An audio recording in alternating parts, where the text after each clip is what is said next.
Hi guys, Melissa here with Keeping It Keto Lazy Style. I don't know about y'all, but I use Pinterest for a lot of my recipe inspirations. So I'm using one today that I found on beef stroganoff. And I am going to give it my own little twist, but I will include the original link in the description box because it is always fair to give credit.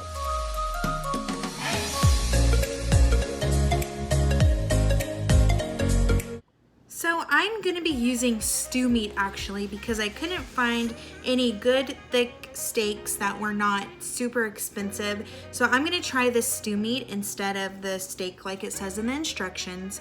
But what I am going to do is kind of cut them up in smaller pieces because I'm kind of on a time crunch. I did not think this through. So let me get these cut up and I'll show you the next step.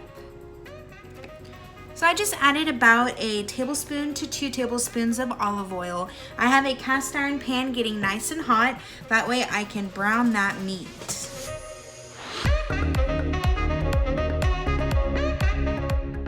While I'm waiting for the meat to brown, I just chopped up 1 onion, which is right back here. I have some sliced mushrooms that I need 1 cup of. And then I'm gonna use 1 tablespoon of minced garlic. So whenever the meat is done browning, we are going to add that in there and start sauteing it. Okay, so the meat is good. Of course, you don't have to have it cooked all the way. This is just browning it. So I'm going to scoop it out, trying to get as much of the grease out as I can. And I'm just putting it in a little plastic bowl so I can put it to the side. Now, there seems to be quite a bit of grease in the pan, so I am gonna take just a little bit out of it before I saute up the veggies. Okay, I have my 1 small onion in here now. Now, it looks like I might have taken too much of the grease out, but luckily I poured it into a little bowl on the side so I can add some more. So there we go. I'm gonna get these to where they're almost soft before I add the mushrooms and the garlic.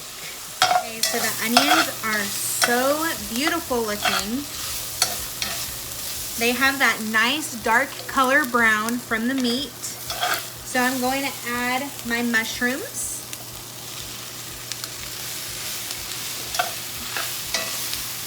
And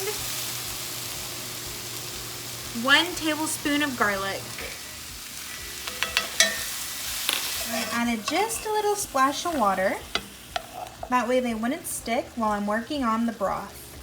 1 cup of warm water, and we use better than bouillon. So 1 teaspoon to 1 cup of water equals a cup of beef broth.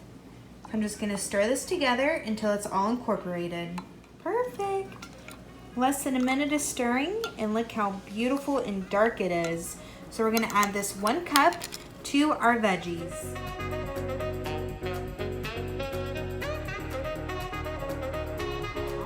Our meat goes back in,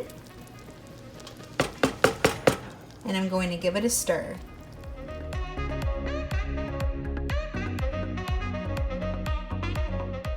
Time to season. I'm using 2 big pinches of kosher salt, 1 to 2 teaspoons of black pepper, 1 to 2 teaspoons of garlic powder, 1 bay leaf, and crushed rosemary. I poured about a teaspoon in my hand, rub it together to wake up those flavors, and then put it in there. Stir it to combine all the seasoning, and put a lid on it and let it cook. Okay, so I'm going to let it cook for a total of 1 hour, but I'm gonna check it in about 30 minutes just to make sure the water level is still okay and that it's all looking okay. It might take a little more than an hour for that meat to get nice and tender, but I'm really working on a crunch time here because Jared's gonna be home in about 2 hours. So, I hope it gets done and I hope it gets tender. So I just put a little bit of seasoning for now. Whenever it's almost done and all the other ingredients are in there, I will taste it again to see what else it just might need. So I'll see y'all in about 30 minutes. So it's been an hour that it's been cooking. It's about 6:30 now, so I have only an hour left until Jared gets home. It's pretty darn tasty, but it's still pretty tough. So please, please, please let it get tender. Let me show you what it looks like. It looks pretty good. Now I did just add a little bit more water, that way it can continue to boil. So I'm gonna just leave it alone for about another 45 minutes. Okay guys, update. So it is already almost 7:15 and the meat has been cooking and boiling this entire time. I just tried it. Some pieces are really tender and some are still pretty tough. So I just added just maybe a fourth a cup more water to give it some more water to boil in, and I'm just gonna boil it till he gets here before I add the other ingredients. That beeping noise, if you can hear it, is my riced cauliflower. So I'm gonna get started on that. All right, so this is the cauliflower that I'm using. I'm going to cut open the bag, drain any excess water, and I'm going to actually kind of mix it together in this cast iron pan. I have it at about a medium heat. I'm going to add about a tablespoon or two of butter, and then I'm going to add the cauliflower.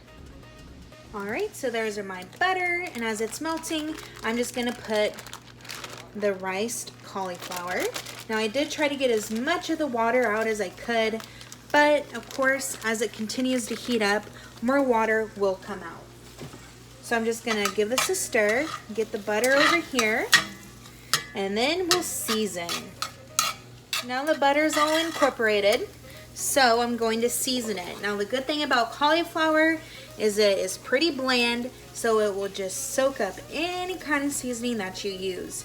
So I use about 2 pinches of salt, a few shakes of some coarse black pepper, a few shakes of garlic powder,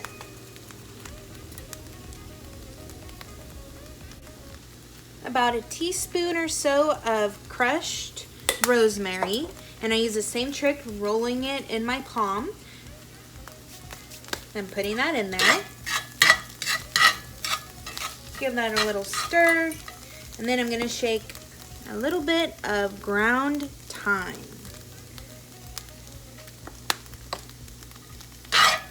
Ooh, it is smelling so good. I love these savory flavors together, and with the meat and this together, oh, it's gonna be so delicious.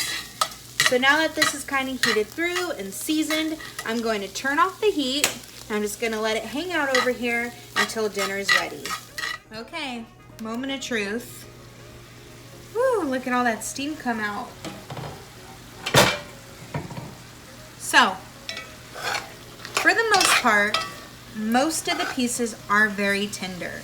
So I don't have too much juice left, which is perfect because I'm about to add a cup of heavy whipping cream.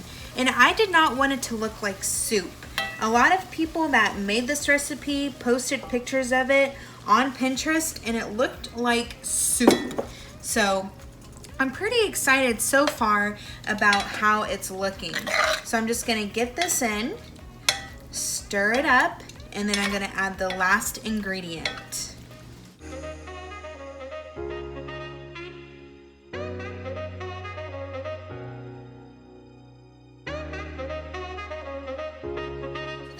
Boiling like this for about 10 more minutes. So the meat is pretty tender now. So I'm going to turn it off and I'm going to let it just set and come together until Jared gets home. Okay, so it's been setting with the stove off for about 10 minutes. And look, it is thickened up. It is not like the soup texture I was worried about. So let me go ahead and get a scoop of the rice and a scoop of this, and let's give it a taste. Okay,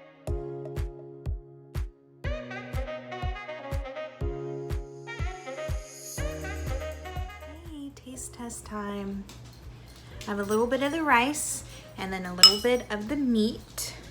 So I'm just gonna take a little bite of both in one spoon.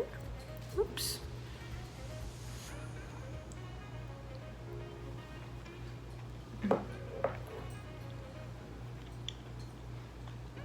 The meat got tender. That was one of the biggest chunks of meat right there too, and I wanted to taste it.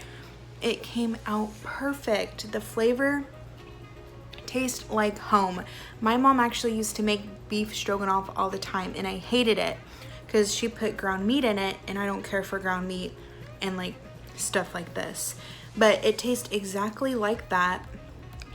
And with the cauliflower rice, the seasonings, everything just comes together, and is just full of flavor.